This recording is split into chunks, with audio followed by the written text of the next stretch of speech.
Argentina জার্সিতে প্রথম match, মাঠে 40 সেকেন্ড, রেড কার্ডে মেসির বিদায়। ওটাই এখনো পর্যন্ত আন্তর্জাতিক ফুটবলে মেসির একমাত্র লাল কার্ড। শেখার শুরুটাও সেখানেই।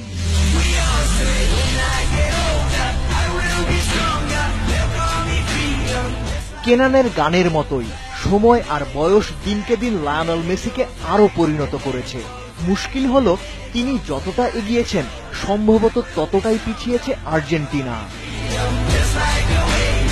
3টা কোপা, 1টা বিশ্বকাপ, আক্ষেপের গল্পটা বদলায়নি।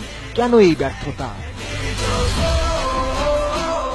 এক কথায় চাপের সময় ভেঙে পড়া আর মেসির ওপর অতি নির্ভরশীলতাই আর্জেন্টিনার ব্যর্থতার কারণ। কান্নাতেও যেন মেসিকেই নেতৃত্ব দিতে হবে। গত 5 বছরে স্কাই হোয়াইটরা কখনো টিম হয়ে খেলতেই পারেনি।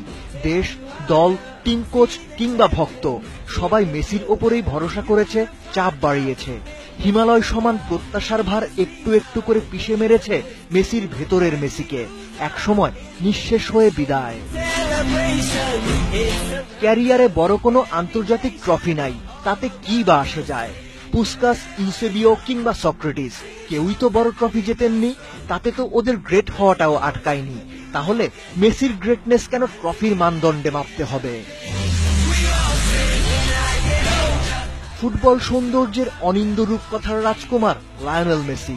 বিউটিফুল গেমের পতাকা তো মেসির জন্যই মাথা নত করে, শ্রদ্ধায়, ভালোবাসায়। তাই তো মেসিদের বিদায় নয়, ধন্যবাদ জানাতে হয়।